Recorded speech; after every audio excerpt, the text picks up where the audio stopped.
SSS pensioners at members, ngayong Biyernes, May 29, 2026, dalawa na importanteng bagay mangyayari na.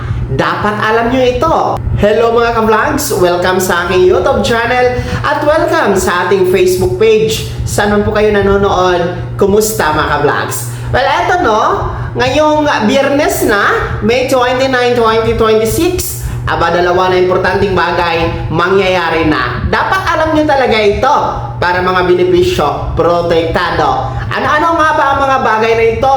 Isa-isahin natin. Una, na importanteng bagay na mangyayari ngayong Biyernes, May 29, 2026, yan po ay deadline na. Huling araw po yan para sa pag-comply ng Annual Confirmation of Pensioners or SSS ACOP. Well, ang mga pensyonado po na merong buwan ng kapanganakan nitong buwan ng Mayo at ang edad ay 80 pataas, kayo po ang required na mag-comply ng ACOP. At deadline na nga po, no, ngayong Biyernes, no, huling araw na po yan, ngayong Biyernes, May 29, dahil ang May 30 at 31, weekend po yan. Wala pong open na SSS branch nationwide, pati ang main office. So required talaga mag-comply ng ACOP every birth month, gaya nito, buwan ng Mayo, at ang edad 80 years old pataas. Ayon po yan sa SSS Circular number 2023-013, yung may subject na revised guidelines for annual confirmation of pensioners or ACOP program mga ka-vlogs. So, dalian nyo na, no? Kasi ilang araw na lang, nasa May 26 na tayo ngayon. Ibig sabihin, 3 araw na lang, magtatapos na ang ACOP compliance ngayong buwan ng Mayo. Ha? Pwede kayong mag-walk-in sa pinakamalapit na branch na SSS, no, sa inyong lugar para mag-comply ng ACOP. Mag-fill up agad ng ACOP na form doon.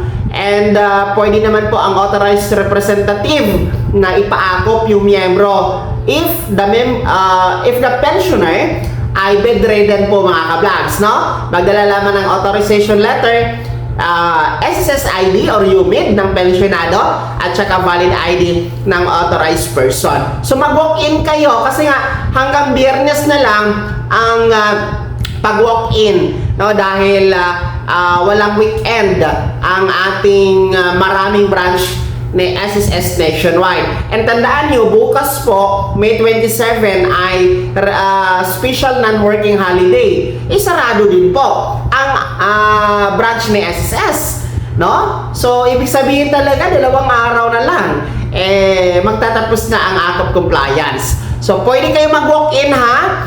Pangalawa, pwede po kayo mag-video conference. Online ito. Gamit ang video conference, no? At mag-schedule muna kayo ng online appointment, no? Para makapag-schedule ng video conference. So, punta lamang po kayo sa inyong My SSS account para sa inyong video conference ACOP compliance. Pwede po yan, ha? Yung mga nasa abroad, no need na umuwi ng Pilipinas. Pangatlo, yung atin pong facial authentication na pamamaraan sa pagpapa-ACOP, pwede din po yan. Mag-login lang kayo sa website ng SSS, ang www.sss.gov.ph, tapos click ang ACOP compliance button, tapos sundan ang step-by-step process. So, facial authentication ang tawag naman dyan. Mamili kayo kung alin sa mga pamamaraan sa pagpapa-ACOP ang gusto ninyo at mabilis sa inyo. Ang importante, dapat po magawa ang pagpapa-ACOP, no?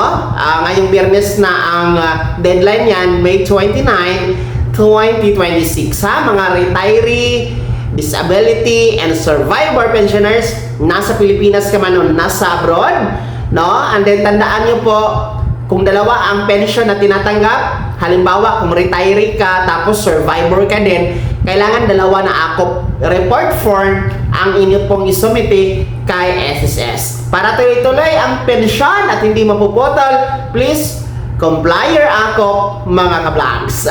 Pangalawa na importanteng bagay na magaganap ngayong Biyernes, May 29, 2026, sa petsang yan, magaganap na po ang 5th episode ng e-SSS Kuala webinar. kung saan nasa 5 or 5th episode na po tayo. And mayroon pong 4 na topics ang pag-uusapan, no? Diyan sa SSSE Eskwela webinar na yan, 5th episode. Una ay patungkol sa salary loan. Pangalawa na topic ay patungkol sa emergency loan program. And pangatlo ay patungkol sa educational assistance loan program. At pang-apat po ay yung sa conso loan natin or condonation loan program, no? Para sa mga merong past due. So, 4 na topics na yan ang pag-uusapan during the 5th episode ng SSS Eskwela webinar ngayong Biyernes, May 29. Para sa mga gustong mag-attend, kasi online lamang ito via Microsoft Teams, no? I-scan nyo lamang po ang QR code na nasa screen ninyo para masali kayo sa attendance dito sa 5th episode ng SSS Eskwela webinar. Libre ito! Walang bayad, ha?